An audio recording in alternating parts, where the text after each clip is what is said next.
Wonderful. Thank you so much. Thank you for the opportunity of being here today. My notes will mostly be used as a fan, I think. You may have seen QR codes on the seats. Some of you may have already seen our BBC films that went out recently. So you may have heard about the fact that Purina PetCare Europe are involved in ocean restoration projects around Europe.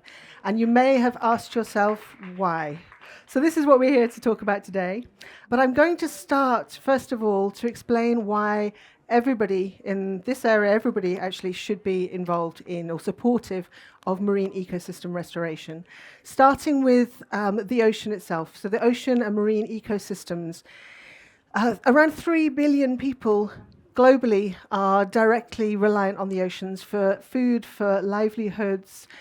Indirectly, most of us benefit from the oceans in some form, whether it's through shipping, whether it's through energy, whether it's through just tourism and the health and well-being impacts that being by the sea can bring.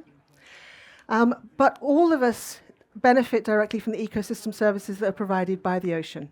The ocean is critical for managing climate, for weather systems, for nutrient cycling, and we're seeing some of the effects already where this is starting to break down. So all of us, no matter where we sit, we're reliant on a healthy ocean. And coming back to the main question, so why is a pet care company supporting then marine ecosystem restoration? Basically, it's directly linked in with our value chain. So we use fish byproducts. We use the what would otherwise may end up as a waste stream from the human food chain in our cat food, in our dog food. Highly nutritious ingredients that are critical for animal health as well. So the project is very much a supply chain resilience project. We are reliant on having healthy oceans, healthy marine ecosystems, because the fish, the byproducts that end up, they are reliant on having those healthy marine ecosystems. It's as simple as that.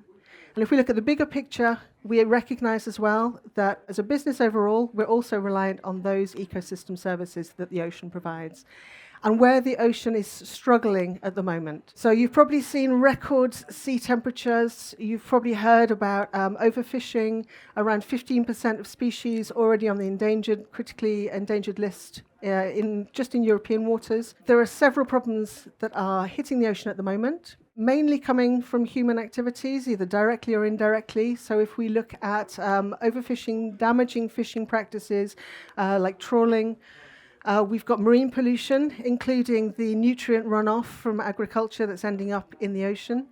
And then, of course, the general effects of climate change. So ocean acidification. The ocean at the moment is storing around a quarter of all greenhouse gas emissions.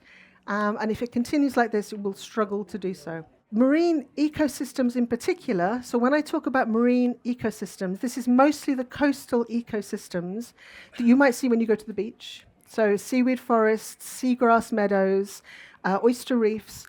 Further afield, of course, coral reefs, mangroves, even salt marshes, which can be also intertidal. So all of these key habitats are used by fish as nursery grounds, spawning grounds. They're used as shelter and food. And they also provide their own ecosystem services, such as coastal protection, which is absolutely critical with sea rise happening at the moment. So in some way or another, everybody should be concerned about ocean health, and hopefully you understand then from a Purina perspective why it's absolutely critical. So what are we doing about it? So if we look at the approach in terms of ocean regeneration for Purina, there's 3 main areas, and one of them we've been working on for many years. So the whole responsible sourcing approach, ensuring that we are not taking endangered species, that we're selective on the species that we purchase, the locations where they're fished, the fishing practices. So we're working more and more on that, looking at certifications. We also were one of the founding partners of the Bycatch Hub. So working on those fishing practices in the first place is absolutely critical.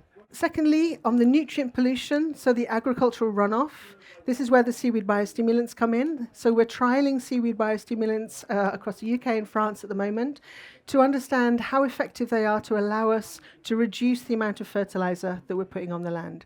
So that's the second pillar. And then the third pillar is the marine ecosystem restoration. This holistic view The idea is that this will help us to tackle across our sourcing locations. So it's very much tied in to the region we source from the north of Norway down across Germany, Netherlands, around the UK, France, and Portugal.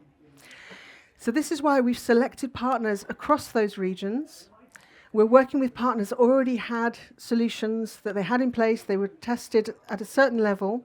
And so we're working with them on multiple species in multiple locations to understand what it takes to really achieve this ecosystem restoration at scale. We're working with urchin removal in Norway. So we remove the urchins, and then there's enough natural kelp in that area for the kelp to come back. The idea is then you start to bring balance back to the ecosystem. You start to reintroduce some of their natural predators. So you're restoring the overall ecosystem balance. We're working with seagrass and oyster reef restoration in the Netherlands. So looking at how they interact as well, because oysters are amazing filter feeders. They clear the water, they allow more sunlight to come through. This allows then better photosynthesis by the seagrass and the seaweeds. And seagrass and seaweeds are amazing at storing carbon, key for biodiversity, key nurseries for fish, providing food for fish. All of these species providing coastal protection as well, and managing nutrient runoff. We've got then seagrass restoration happening in the west of France, and we're using green gravel techniques in Portugal, which is seeding basically baby seaweeds onto stones. And once they're attached and they're large enough, we put them in the ocean and they start to regrow naturally. Just to highlight, this is really very much a nature and biodiversity driven program as well. So this is about providing the ecosystems to the fish and restoring those ecosystems to good health. In the same way as on land, we're looking at restoring soil health within regenerative agriculture. So it's the same principle of looking after that whole ecosystem. We expect that long term it will bring carbon benefits as well. As I say, these species are very good at storing carbon, but it's really exciting to be part of a project that's really nature and biodiversity driven. And in terms of success, so what's absolutely key is collaboration across all these partners. We're not a marine ecosystem restoration company. So we're really reliant on the expertise in this area. We're reliant on the academic organizations that we're working with, the partners with their solutions. We're working with organizations that work closely with local communities, with fishermen, with lobstermen, with divers, to do the actual restoration activities. But we're also, we need collaboration as well with EU institutions, with local regulatory authorities as well, for topics like marine spatial planning, for permitting, and for the whole topic of blue carbon that may come up. Also, agility is key. This is in our test and learn phase. Just to highlight, it's very early days.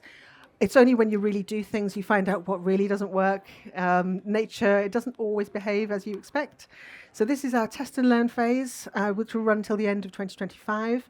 And then what we're aiming to do is to work with the partners to scale up those solutions to restore 1,500 hectares by 2030. We're also trying to really promote collaboration between these partners, because whether you're restoring kelp in the north of Norway or seagrass in the west of France, a lot of the challenges are the same. How do you measure biodiversity in the ocean? Things move about all the time. How do we engage with the local stakeholders? How do we manage permitting processes? So we're trying to make sure that we encourage collaboration both within and outside of the program as well. And we also hope to be able to lay the path for others to follow, because if we achieve our 1,500 hectares, it will be fantastic, but it still won't be enough. So we need others to join us. Thank you very much. Thank you very much.